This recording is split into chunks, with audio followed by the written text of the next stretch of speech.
Unexpected ఇది. But still it's nice. అందరికీ నమస్కారం. ఈరోజు మీరిద్దరూ మాట్లాడేది మీరు వినబోతున్నారు. చాలా గుట్లు బయటపడతాయేమో. ముందు చాలా ఇన్ఫార్మల్గా చెప్తున్నాను. నేను రాగానే అన్నాను ముందు ఈసారి వాళ్ళు ప్రజెంట్ చేసింది. నేను ఇంటికి వెళ్ళినప్పుడు ఇంటి ఆడపడుచు అని చెప్పి నాకు సారీ ఇస్తే నేను ఈ సారీయే కట్టుకుంటాను, పుస్తకం ఆవిష్కరణకి నేను ఈ సారీయే కట్టుకుంటానని చెప్పాను. So here I am. And ఇంకొక విషయం ఏంటంటే చిన్నప్పుడు అంటే స్కూల్లో చదువుతున్నప్పుడు టీ నగర్లో రామకృష్ణ స్ట్రీట్లో నా క్లాస్మేట్ ఆనంది అని ఉండేది. ఎదురిల్లు అల్లుగారి ఇల్లు. మేము అక్రాస్ ద రోడ్ పరిగెత్తుకుని వెళ్ళేది, అడ్మైర్ చేసేవాళ్ళం సిస్టర్స్ని.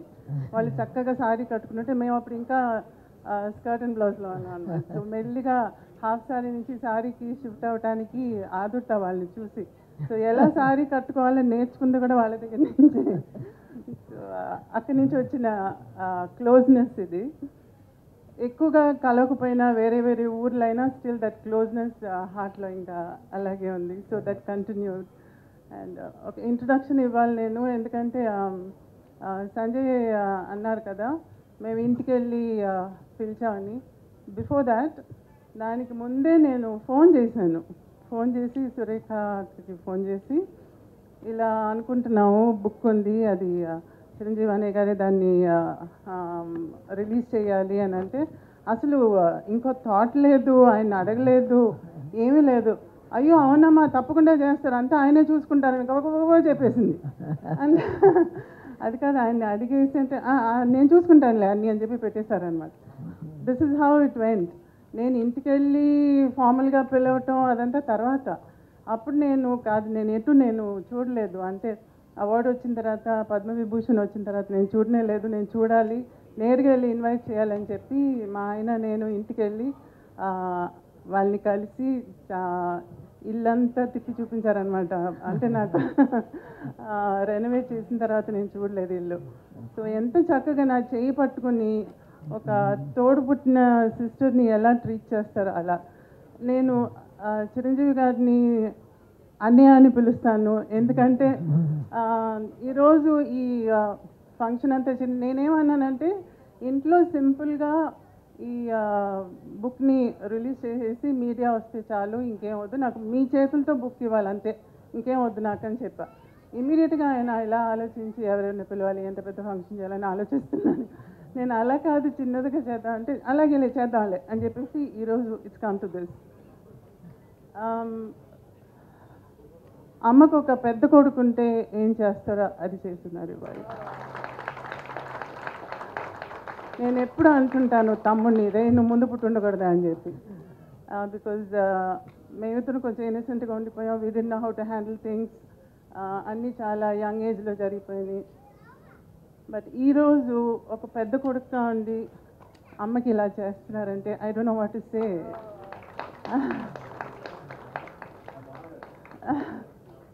Thank you so much. I have no words. ఇంకా మీరు అడిగితే నేను సమాధానం చేస్తాను. నాకు తెలిసిన విషయం ఏంటంటే సురేఖ గారు మెగాస్టార్ చిరంజీవి గారి మీద పెత్తనం జలాయిస్తారని తెలిసిపోయిందో ఇంట్లో. అది ఆయనకి సావిత్రమ్మ గారి మీద ఉన్న ప్రేమ నాకు తెలుసు కాబట్టి వెంటనే ఎలాగన్నా ఒప్పుకుంటారని చెప్పేశాను. నాకు అన్ని విషయాలు కాదు, నాకు ఇలా మాట్లాడడం, స్టేజ్ మీద నుంచోవడం, కూర్చోవడం ఇవన్నీ కూడా చాలా కొత్త, ఇప్పుడు చేయలేదు. కానీ చాము నీ కోసమైతే ఓకే కూర్చుంటాను, మాట్లాడతాను. అమ్మ కోసం మీరిద్దరూ ఏమైనా చేసేటట్టుకున్నారు. ముందు మీరిద్దరూ కలిసి స్టేజ్ మీద ఇలా ఫంక్షన్స్కి రావటం కూడా చాలా తక్కువ అని విన్నాను నేను. అటువంటిది ఈరోజు మన ఇద్దరం కూర్చొని మాట్లాడేటట్టుగా కూడా చేస్తున్నారంటే దట్ ఎక్స్ప్లెయిన్స్ ఎవ్రీథింగ్. స్టేజ్ మీద లవ్లీ. నువ్వు నేను చిన్నప్పటి నుంచి తెలిసిన మధ్యన ఒక ఫ్రెండ్ ద్వారా ఇద్దరం కలుసుకునేవాళ్ళం. సో మీ ఇంటికి వచ్చి తిరిగేంత చనువు అప్పుడు లేదు నాకు, కానీ అమ్మ గురించి చాలా తెలుసుకోవాలని ఉండేది. అది నాకు ఈరోజు ఛాన్స్ వచ్చింది. So I want to ask you something.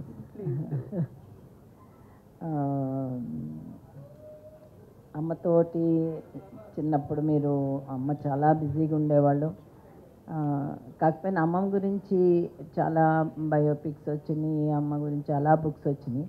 కానీ మళ్ళీ మీకు ఈ బుక్ రాయాలని ఇప్పుడు రిలీజ్ చేయాలని ఎందుకు అనిపించింది?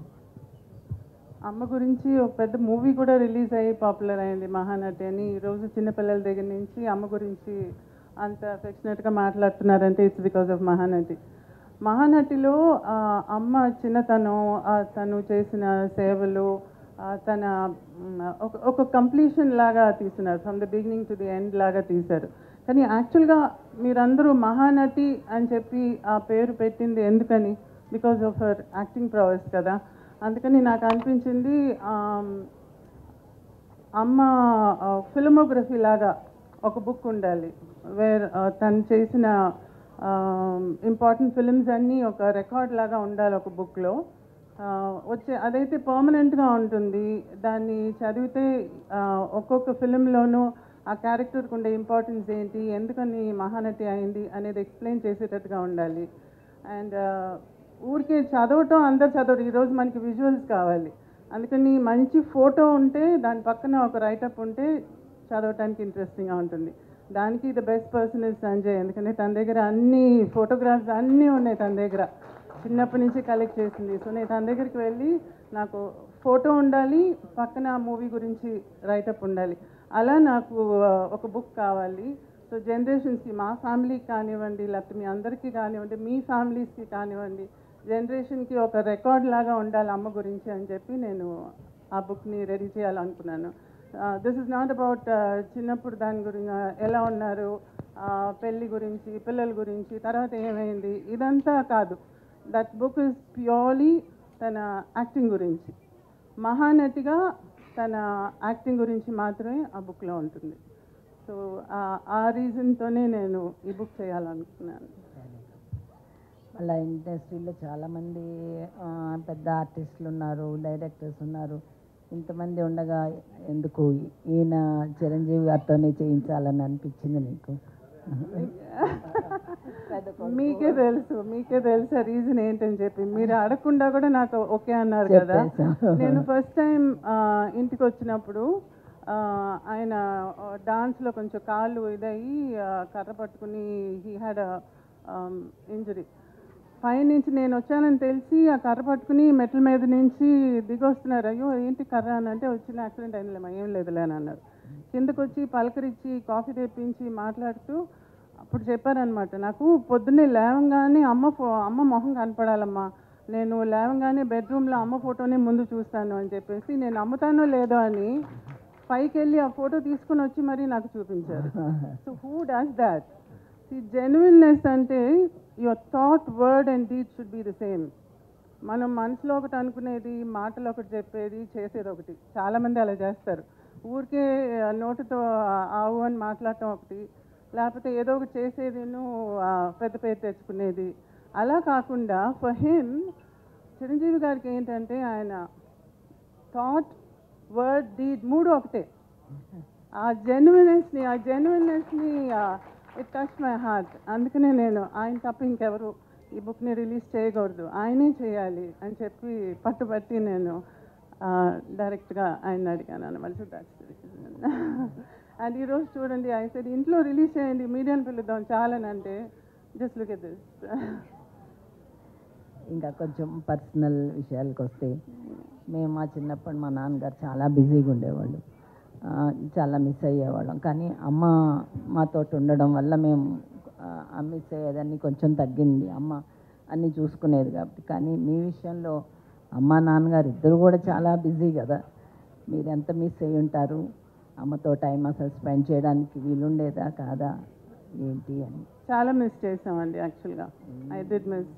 ఎందుకంటే నేను స్కూల్కి వెళ్ళేటప్పుడు స్కూల్లో వచ్చి పేరెంట్ టీచర్స్ మీటింగ్ ఉంటుంది. ఆ పేరెంట్ టీచర్స్ మీటింగ్కి అంతా అందరు పేరెంట్స్ వస్తారు, కానీ నాకు పేరెంట్స్ రారు. ఎందుకంటే వస్తే జనం వచ్చేస్తారు. She can come. అది నాకు అప్పుడు అర్థమయ్యేది కాదు. అందరికి వస్తారు, నాకు రారు అని అనిపించేది. తర్వాత ఎవరైనా ఇంటికి వెళ్తే అమ్మ వచ్చి తలదువి జడలేయటం ఇవన్నీ చూస్తున్నప్పుడు నాకు జడేయట్లేదు రోజు నాకు స్కూల్కి వెళ్ళేటప్పుడు అని అనుకునేదాన్ని. నాకు నర్స్ ఉండేది, తను చేసేది, లేకపోతే అమ్మమ్మ చేసేది. నేను స్కూల్ నుంచి ఇంటికి వచ్చినప్పుడు నాకు టిఫిన్ పెట్టడం కానీ అవన్నీ మా అమ్మ ఉండేది కాదు. కానీ నైట్ నేను పడుకున్నప్పుడు అమ్మమ్మ దగ్గర పడుకునేదాన్ని. పొద్దున్న లేచి చూస్తే అమ్మ నాన్న మధ్యన ఉండేదాన్ని. అంటే అమ్మ షూటింగ్ ఫినిష్ చేసి వచ్చిన తర్వాత నన్ను ఎత్తుకొని పోయి తన రూమ్లో పెట్టుకునేదన్నమాట. సో నేను పొద్దున్న లేచినప్పుడు so she was also missing me. అవన్నీ నాకు అప్పుడు తెలియదు, కానీ తర్వాత వెన్ యూ గ్రో అప్ ఇవన్నీ థింక్ చేసినప్పుడు ఎంత she was trying to work for us. మా కోసంగా అంత చేసింది, మా కోసంగా అంత ఆస్తులు కూడా చేసింది. అంటే ఆస్తి చెయ్యాలని యాక్టింగ్ కాదు, తన యాక్టింగ్ వల్ల ఆస్తులు ఏర్పడినాయి. సో అలా చేసి బయట వాళ్ళకి ఇవ్వగా కూడా again she was able to keep a lot. మాకు కూడా పెట్టడానికి they was enough. And time అంటారా, క్వాలిటీ టైం. రోజు అందరిలాగా నాకు రోజు స్నానం చేయించడం, స్కూల్కి తీసుకెళ్ళటం, దింపటం, అన్నం దగ్గర కూర్చోవటం లాంటివి చేసేది కాదు. కానీ సండే అయితే ఇంతకుముందు సఫాయి థియేటర్లో కార్టూన్స్ వేసేవాళ్ళు. So we have a connection they. Cartoons అంటే ఇష్టం నాకు. సో అక్కడ ఈ Tom and Jerry, Richie rich, dot ఇట్లాంటివన్నీ వచ్చేది. చాలా ఫెయిరీ టేల్స్ అంతా వేసేవాళ్ళు. ఎవ్రీ సండే ఉండేది. దానికి పనిమాల నన్ను సండే, అది అంటే ఎవ్రీ సండే కాదు, maybe once or twice in a month ఉండేది. దానికి పనిమాల అమ్మ నాన్న దానికి తీసుకెళ్ళేవాళ్ళు. So I use to go with them to watch that movie. And బీచ్కి వెళ్ళాలంటే చీకటి పడిన తర్వాత అప్పుడు వెళ్ళేవాళ్ళం. ఎందుకంటే డే టైంలో అయితే జనం వస్తారని పిక్నిక్ లాగా అన్నీ కట్టుకునేది, భోజనం అదంతా. స్పెషల్ ఫుల్ మూన్ అప్పుడు ఒక చాపేసి ఇసుక మీద we use to go and have food there. And అమ్మ దెయ్యం లాగంతా వచ్చి గలాట చేసేది మమ్మల్ని. సముద్రం దగ్గరికి వెళ్ళేటప్పుడు అదిగో ఏదో వస్తుంది అనేది, కొబ్బరికాయ డొల్లుకుని వస్తుంది, ఏదో తలకాయ వస్తుంది అనేది. సో ఇలా చాలా చిలిపి శాస్త్రాలు చేసేదన్నమాట. So all that is still in my mind. And తిరుపతికి అప్పుడప్పుడు నడిచి వెళ్ళేది. కారులో వెళ్ళేటప్పుడు మధ్యలో కారు ఆపి కారు మీద ఎక్కి చింతకాయలు కోసేవాళ్ళం. చింత చిగురు అంటే చాలా ఇష్టం. సో అవి కూడా ఆపి కోసేది. తర్వాత వెళ్ళేటప్పుడు ఎక్కడికైనా కారులో వెళ్ళేటప్పుడు వేరుశనగకాయలు అవన్నీ పండే ప్లేసు, చెరుకు అంతా ఉంటే అక్కడ ఆపి అవి పీకేది. అక్కడికి వెళ్ళి అక్కడ తోట మనిషి ఎవరో అనుకుని నడుస్తా వస్తుంటే కూడా అమ్మ వచ్చి దాంకుని వచ్చేసేది. తర్వాత అమ్మని తెలిసింది, అమ్మ అడిగితేనే ఇచ్చేదాన్ని, ఇచ్చుంటాం కదా, నువ్వు ఎందుకు అలా తీయటం అంటే దానిలో రుచి లేదు అని అనేది. సో అట్లా ఈ చిలిపి పనులన్నీ నాకు బాగా జ్ఞాపకం. సో అవి కదా మనకి ఎక్కువగా జ్ఞాపకం ఉండేది. సో డజంట్ మ్యాటర్, నాకు తల దూకపోతే పర్లేదు, మీటింగ్కి రాకపోతే పర్లేదు. But now I cherish all those memories. అమ్మ మంచి కుక్ అని కూడా విన్నాము. మీకు ఇష్టమైన అన్ని చేసి పెట్టేవాళ్ళ, మీరు ఎంజాయ్ చేసేవాళ్ళ? మంచి కుక్ వచ్చి మా అమ్మమ్మ బాగా వంట చేసేది. అమ్మకి ఇంత పెద్ద క్యారీలకి వండి పంపించేవాళ్ళు స్టూడియోలో. అందరూ చుట్టూ కూర్చుని అది ఆనందించేవాళ్ళు అనమాట. అందరూ కలిసి ఈరోజు నువ్వేం తెచ్చావు అంటే నువ్వేం తెచ్చావు అని దే యూస్ టు హ్యావ్. అమ్మ కుకింగ్ వచ్చి అప్పుడప్పుడు స్పెషల్గా ఏదైనా 1-2 కూరలు చేసేది టైం ఉన్నప్పుడు. అందులో స్పెషల్గా మా తమ్ముడికి నచ్చి చేసిన కూర వచ్చి కోడిగుడ్డు ఆమ్లెట్ కూర. కోడిగుడ్డు స్టీమ్లో ఆమ్లెట్ లాగా వేసి దాన్ని కూరలో వేసి చేసేది. అది తమ్ముడికి చాలా ఇష్టం. నాకు వచ్చి చికెన్ని ఈరోజు KFC అంటారు కదా, అది అప్పుడే అమ్మ చేసేది. చికెన్ని మ్యారినేట్ చేసి దాన్ని బ్రెడ్ క్రమ్స్లో ముంచి ఫ్రై చేసి ఇచ్చేది. సో ఇట్లా 1 or 2 dishes బాగా చేసేది. సో అవి జ్ఞాపకం ఉన్నాయి. మా నాన్నగారు మా డ్రెస్సింగ్ విషయంలో చాలా స్ట్రిక్ట్గా ఉండేవాళ్ళు. మాకు చిన్నపిల్లలం కదా, ఏదన్నా మోడర్న్గా వేసుకోవాలని అవన్నీ చాలా అనిపించేది. కానీ నాన్నగారు అవి ఏం ఒప్పుకునేవాళ్ళు కాదు. అది అడుగుదాం అనుకున్నా. చాలా ట్రెడిషనల్గానే డ్రెస్ అవ్వాలి, అలా చాలా స్ట్రిక్ట్గా ఉండేవాళ్ళు అప్పుడు. అప్పుడు అయ్యో అనిపించేది, కానీ తర్వాత తర్వాత ఫోన్లే మంచి పని చేశారని అనిపించింది. అట్లా అమ్మ ఎలా ఉండేవాళ్ళు మీతోటి, మీ డ్రెస్సింగ్ గురించి వాటి చాలా గురించి? స్ట్రిక్ట్ అండి అమ్మ. నేను ఒకసారి మూవీ షర్మిలి మూవీ ఉంది కదా, షర్మిలి అని రాఖీ యాక్ట్ చేసింది. చాలా అందంగా ఉంటుంది అందులో రాఖీ. అందులో జంప్ సూట్ వేసుకుంటుంది. ఆ జంప్ సూట్ చూసి నేను అమ్మ నాకు జంప్ సూట్ కావాలని చెప్పాను. అంటే చేయించలా. ఏంటంటే జంప్ సూట్ అంటే మొత్తంగా టైట్గా ఉంటుంది కదా, మధ్యలో ఓపెన్గా చెప్తున్నాను, మధ్యలో డివిజన్ కనపడకూడదు మా ఆడోళ్ళకి అని చెప్పేది. సో ప్యాంట్ షర్ట్ వేసుకుంటే కూడా the shirt should be below, cuts కనపడకూడదు. సో మోకాల దాకా ఉండాలన్నమాట. తను చక్కగా పావడ, పరికిణి, హాఫ్ శారీ అవన్నీ చాలా ఇష్టం అమ్మకి ట్రెడిషనల్గా. సో అవి ఎక్కువగా నాకు అలవాటు చేసింది. శారీస్ అలవాటు చేసింది. శారీ డిజైన్ చేసేది. అమ్మ శారీస్ కూడా చాలా ఉండేవి కదా, ఆ శారీస్ని కూడా మళ్ళీ తిరిగి నాకు హాఫ్ శారీకి, స్కర్ట్స్కి అంతా కుట్టించేది. సో ఆ ట్రెడిషనల్లీ తనకి బాగా ఇష్టం. ప్యాంట్ షర్ట్ అంతా పెద్దగా లేదు, కానీ నేను కొంచెం మా నాన్న దగ్గరికి వెళ్ళి కొంచెం అలా అలా అడిగి అన్నట్టు కొనుక్కునేదాన్ని ఆశకి. వచ్చిన అప్రూవల్ లేదు. అంతే అన్నమాట. మళ్ళీ ఎవరైనా పిల్లలు కుక్క పిల్లల్ని, పిల్లి పిల్లల్ని ఎవరన్నా అడుగుతారు, నువ్వేమో పాములంటే ఇష్టం అని చెప్పేదన్నమాట. దానికి అమ్మ నీకు పాములంటే ఎంత ఇష్టమో తెలుసుకొని రోజు పాములో ఇంటికి పిలిపించి ఆ పాము పిలిపించి నీకు చూపించేవాళ్ళు అట్ట. నిజమేనా? అవును. ఏమైందంటే నీ మీద ఎంత ప్రేమ, నీకు ఏది కావాలంటే చెయ్యాలని అమ్మకి. నాకు ఇంతకుముందు ఇళ్ళకి వచ్చేవాళ్ళు, మీ అందరికీ కొంతమందికి తెలిసి ఉంటుంది, ఇళ్ళకి మ్యాజిక్ షో చేసుకుంటూ వచ్చేవాళ్ళు. పావుని మెడ మీద తగిలించుకుని బుట్ట అంతా తీసుకుని వచ్చి ఇంట్లో మ్యాజిక్ చేసేవాళ్ళు. దాన్ని ఏమంటారు, కీరి పుల్లనే ఉంటారు, సారీ మై తెలుగు, మంగూస్ను పాము తీసుకుని వచ్చి దాన్ని ఫైట్ చేయటం అంతా చూపించేవారు. ఒక చిన్న పిల్లని తీసుకుని వచ్చేవాడు, ఆ పిల్లని బుట్టలో పిల్లేసి కాసేపటికి బుట్ట తీస్తే ఆ పిల్ల ఉండేది కాదు. ఈ మ్యాజిక్ అంతా మా ముందు చేసేవాళ్ళు అనమాట ఇంటికి వచ్చి. అప్పుడు అమ్మ వాళ్ళకి ఏదైనా డబ్బులు ఇచ్చేది. అందులో నాకు అట్రాక్ట్ అయ్యేది ఏంటంటే పాము. ఆ పాము అలా పోయేది, దాన్ని తీసి మేడ మీద వేసుకునేది, అటు పెట్టేది, మాయం చేసేది, అంతా చేస్తుంటే నేను తాకొచ్చా పావుని అని అడిగా. తాకొచ్చు, అది పర్వాలేదు అన్నారు. దాంతో ఆడుకుంటూ దాన్ని మేడ మీద వేసుకుంటూ అవన్నీ ఆడుకుంటూ ఉంటాం చూసి రేపు కూడా వస్తావా అని అడిగా. అలా ఊరికూరికే వాళ్ళని పిలుస్తుంటే అమ్ముండి సరే నువ్వు వారానికి ఒకసారి వీకెండ్లో వచ్చి కాసేపు మ్యాజిక్ చేసి పాపకి ఆడి చేసేళ్ళు అని చెప్పి అన్నారనమాట. సో అలా పాముతో ఆగలేదు. మేము కొడైకెనాల్కి వెళ్ళినప్పుడు అక్కడ పుదుకోట రాజా అని ఉన్నారు. ఆయన వేటకి వెళ్ళి పులినంత వేటాడి వచ్చారు. వేటాడి వచ్చినప్పుడు ఒక పులి పిల్లలు ఒక 4-5 ఉన్ని ఇంటికి తీసుకెళ్ళి పులి పిల్లలు చూస్తావా అని చెప్పి అమ్మని నన్ను తీసుకెళ్ళి చూపిస్తే అందులో 2 పిల్లల్ని తీసుకుని మేము చెన్నైకి వచ్చేసాం. ఇంట్లో పెంచుకుంటామని చెప్పి ఒక 2 వీక్స్ ఉండింది మా దగ్గర. మేము బాగా ఆడుకున్నాం పులి పిల్లలతో. దాని తర్వాత నాన్న షూటింగ్ నుంచి తిరిగి వచ్చి తిరిగి పంపించేశారు. అయ్యేం అలాగే ఉంటాయి అనుకుంటున్నారా, పెద్దవి అవుతాయని. కాదు, మేము పెంచి దాన్ని పెట్ చేసి డాగిలాగా చేసేస్తామంటే నథింగ్ డూయింగ్ అని పంపించేసి నేను బోన్ చేయకుండా ఒక వారం ఉండి. సో అలా తర్వాత యానిమల్స్ అంటే చాలా ఇష్టం అమ్మకి. కుందేళ్ళు ఉండేది ఇంట్లో, నెమలు ఉండేది, అండ్ దెన్ చాలా యానిమల్స్ ఉండేవి. కుక్కలు అయితే అసలు లెక్కేలేదు, పిల్లులు లెక్కేలేదు, పక్షులు ఉండేవి, ఫిష్ ఉండేది, ఫిష్ పాండ్స్ అన్నీ ఉండేవి, ఒక చిన్న జూ ఉండేది ఇంట్లో. ఇంకొక మాట, ఇంట్లో ఇంతమంది అమ్మ నాన్న ఆర్టిస్టులు, అక్క రేఖ కూడా ఆర్టిస్టు, ఇంతమంది ఉండగా నీకు ఇప్పుడు యాక్ట్ చేయాలని అనిపించలేదా? అసలు అమ్మని అడిగావా? నీకే ఆ కోరిక ఏమన్నా? ఎందుకనో అనిపించలేదు. నాకు హౌస్ వైఫ్గా ఉండాలని ఉండేది. నేను స్కూల్లో కూడా అందరూ టీచర్స్ వచ్చి నువ్వేమవుతావు అంటే ఒకళ్ళు నేను డాక్టర్ అంటే, ఇంజనీర్ అంటే, నర్స్ అంటే, ఎయిర్ హోస్టెస్ అంటే అలా చెప్పేవాళ్ళు.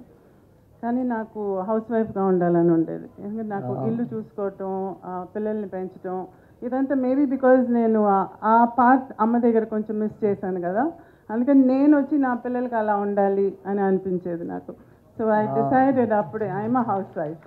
అండ్ ఈరోజు హౌస్ వైఫ్ అని చెప్పకూడదు, హోమ్ మేకర్ అని చెప్పాలి. అదేంటి, అదేదో ఇంటీరియర్ డెకరేటర్ లాగా హౌస్ వైఫ్ అంటే అది house wife is a housewife అంతే, హోమ్ మేకర్ అంతా ఏం కాదు. సో ఆ వైఫ్గా ఉండటానికి యూ షుడ్ ఫీల్ ప్రౌడ్, దానిలో తప్పేం లేదు. So if anybody is a housewife, please say your a housewife, don't say I'm just a housewife అంటారు. No no no, I'm a housewife అంతే, you are the queen of the house. అదే నేను ఇంకా లాస్ట్లో అడుగుదాం అనుకున్నాను కానీ నువ్వు ముందే చెప్పేశావు. 18 ఏళ్ళకే నీకు పెళ్లి చేశారని, అప్పుడు అందరం అయ్యో 18 ఏళ్ళకి చేసేస్తున్నారు అలా అనుకునేవాళ్ళము. నీ దగ్గర నుంచి ఏమన్నా అమ్మతోటి ఏమన్నా రెసిస్టెన్స్ ఉండేదా? కానీ అమ్మ చెప్పినట్టు 18 ఏళ్ళకి 18 కాదండి, 16. 16? అమ్మో. 16 ఏళ్ళప్పుడు అమ్మకి హెల్త్ అంత బాగుండలేదు. సో అమ్మ ఫెల్ట్ ఎ లిటిల్ రెస్పాన్సిబుల్, పిల్లల్ని సెటిల్ చేయాలని. తమ్ముడు చాలా చిన్నోడు, సో నన్ను ముందు సెటిల్ చేస్తే ఆటోమేటిక్గా తమ్ముడిని కూడా చూసుకుంటాను అని చెప్పి మా మావయ్య కొడుకు, అంటే మాకు అత్త కొడుకు, how do I say, we are third cousins అనమాట, మా ఆయన గోవిందరావు. సో ఆయనకి ఇచ్చి నన్ను పెళ్లి చేసుకుంటే ఆయన నన్ను చక్కగా చూసుకుంటారు, ఫ్యామిలీలో ఉండే ఆయన అని తొందరగా పెళ్లి చేసింది. I like him, I mean ఆయన చాలా ప్రొటెక్టివ్గా ఉండేవారు, వస్తూ పోతూ ఉండేవారు, నేనంటే చాలా ప్రొటెక్టివ్గా ఉండేవారు. అందుకని పెళ్లి చేసుకుంటే ఆయనతో ఉండేసి నాకు ఆ టైంలో ఇది లేదు కదా, పెళ్లి చేసుకుంటే హాయ్ స్కూల్కి పోవక్కర్లేదు, హోంవర్క్ లేదు, చదవక్కర్లేదు, ఎగ్జామ్ పని లేదు, జాలీగా ఉండొచ్చు పెళ్లి చేసుకుని అని చెప్పేసి అనుకున్నాను అనమాట. కానీ పెళ్లి చేసుకుని పిల్లలు కానీ took care of the child. 2 years తర్వాత మా నాన్న వచ్చి చెవు తిప్పి కాలేజ్కి వెళ్ళు చదువు అని చెప్తే అప్పుడు మళ్ళీ చదవటం మొదలుపెట్టాను. So after my child was Born నేను డిగ్రీ ఫినిష్ చేశాను. అమ్మ చనిపోయేటప్పటికి 45-46 years అనుకుంటా. అంత ఎర్లీ ఏజ్లోనే అమ్మని మిస్ అవ్వడం నీకు మెంటల్గా ఎట్లా అనిపించింది? నాన్నగారితో నీ రిలేషన్షిప్ ఎట్లా ఉండేది ఆ తర్వాత? చాలా హారబుల్ అండి, ఎందుకంటే అమ్మ కోమాలో పోయినప్పుడు I was doing my BA final year exam. Last ఎగ్జామ్కి ముందు ఒక 3 days గ్యాప్ ఉన్నప్పుడు నాకు ఇలా కోమాలో పోయినట్టుగా తెలిసిందనమాట. సో ఆ టైంలో నేను వెళ్ళి అమ్మని చూసి తిరిగి వచ్చి, దాని తర్వాత 19 months going to the hospital and coming, అది వెళ్తూ వస్తూ అమ్మని చూడటం, అది that I don't even want to think about it. అది అసలు తుడిపేద్దాం. సో దాని తర్వాత కానీ తమ్ముడిని చూసుకోవటం, అది నాన్న టుక్ అప్ ద రెస్పాన్సిబిలిటీ. నాన్న తమ్ముడిని చూసుకుని తన్ని ఇంజనీర్ చేసి పైకి తీసుకొచ్చారు. So that way I was happy. నేను ఇంటికి వెళ్తూ వస్తూ ఉండేదాన్ని, తమ్ముడు వస్తూ ఉండేవాడు. ఈరోజు తమ్ముడు బాగా సెటిల్ అయ్యి యుఎస్లో శానోజేలో ఉన్నారు, నేను హ్యాపీగా సెటిల్ అయి ఉన్నాను. అండ్ అదర్ థింగ్, చాలామంది ఏమనుకుంటారంటే ఆవిడ అన్నీ పోగొట్టేసింది, ఏమీ లేదు, పిల్లల్ని ఏం లేకుండా చేసింది అని అంటుంది. నో నో నో, అదంతా నిజం కాదు. ఎందుకంటే అమ్మ దగ్గర ఇంత ఉండేది కాబట్టి she was able to give this much, but still this much is there for us. So తను సంపాదించిన దానిలో పోగొట్టింది, ఏమార్చి తీసుకున్న వాళ్ళు అంత పోగా కూడా still there is enough to keep both of us happy. So ఇది అమ్మకి కళల మీద ఉన్న ప్రేమ వల్ల మేమందరం ఈరోజు చాలా బాగున్నాం. ఈరోజు మీ ముందు ఇలా నేను కూర్చుని ఉన్నానంటే అది because of her. So I'm always thankful to her. మీ పిల్లలకి ఎవరికి కూడా ఆర్టిస్ట్ అవ్వాలనే కోరిక లేదు? ఆయన అడిగారండి ఒకసారి, మా బాబుని చూసి రెండో వాడిని, మీకు ఏమైనా ఐడియా ఉందా సినిమాలకి అని చెప్పి మా రెండో వాడిని చూసి అడిగారు, అభినయ్ని. దాసరి గారి దగ్గర ఒక మూవీ చేశారు యంగ్ ఇండియా అని చెప్పి. ఆ టైంలో అది చేసేటప్పుడు మిగతా ఫిలిమ్స్ అయ్యి ఒప్పుకోకూడదని చెప్పి చేయలేదు. దాని తర్వాత కణితం ఏదే రామానుజం అని చెప్పి మ్యాథమెటిషియన్ రామానుజం మెయిన్ క్యారెక్టర్ చేసి అందులో అవార్డు వచ్చింది. ప్రెసిడెంట్ కూడా చూశారనమాట ఆ టైంలో ఆ మూవీని. సో మంచి పేరు వచ్చింది దానికి. సో కొంచెం సెలెక్టివ్గా పోయాడు. ఈరోజు he's basically a sports men. టొరంటోలో పక్కన ఒక అకాడమీలో, ఒక స్పోర్ట్స్ అకాడమీలో ఈరోజు టేబుల్ టెన్నిస్ సెక్షన్ని చూసుకుంటున్నాడు అనమాట తను. But still he likes acting, emotional acting అంటే ఇష్టం తనకి. ఏదైనా స్పోర్ట్స్కి సంబంధించిన క్యారెక్టర్ వస్తే బాగున్నామా అని అంటూ ఉంటారు. So let's see if he's lucky he might get something. మా పెద్దోడు వచ్చి he's behind the screen. Short films చేసే కోర్స్ని యూనివర్సిటీ ఆఫ్ కాలిఫోర్నియాలో చేస్తున్నారు. అండ్ ఈరోజు బెంగళూరులో, చెన్నైలో, ఊటీలో అంతా he takes workshops for those who take short films. So workshops చేస్తుంటారు షార్ట్ ఫిల్మ్ చేసే వాళ్ళకి. So and that's both of them are sort of in the same field. ఒక్కటి final last question. Mahanati movie చూశారు కదా, నీకు అందులో అన్నీ కరెక్ట్గా ఉన్నాయి అని అనిపించిందా? ఇంకేమన్నా చూపించుండాల్సిందని అనిపించిందా? మహానటి మూవీలో చాలా కాంట్రవర్సీస్ వచ్చినాయి బయట నుంచి. బట్ నాకేంటంటే దానిలో నాకు అప్సెట్టింగ్గా నాకేం కనిపించలేదు. The whole thing was true. ఎందుకంటే ప్రతిదీ నన్ను అడిగే చేశారు. అందులో కొంచెం ఎక్స్ట్రాగా చూపించింది వచ్చి సినిమాటిక్గా, డ్రామాటిక్గా చూపించాల్సి వచ్చిన దానివల్ల చూపించడమే కానీ అదర్వైజ్ దానిలో చూపించిన ఫ్యాక్ట్స్ అన్నీ true. And I was very touch to hear one of the ఇంటర్వ్యూస్లో మీరు వచ్చి మహానటి టైంలో అడిగినప్పుడు మీరు అడిగిన మొదటి ప్రశ్న వచ్చి చాముండేశ్వరి గారిని అడిగారా అని అడిగారు. See, that is what I meant. Why should he bother about what I feel కదా? సో ఆ కనెక్షనే నాకు ఈ రోజుకి కూడా still I feel that affection is still there. So I'm happy about Mahanati అండి. Thank you Chamu. Thank you. It was so nice talking to you in the open. And నా కోసంగా ఫస్ట్ టైం స్టేజ్ మీదకి వచ్చి మాట్లాడింది చాలా థ్యాంక్స్ అక్క. చాలా thanks.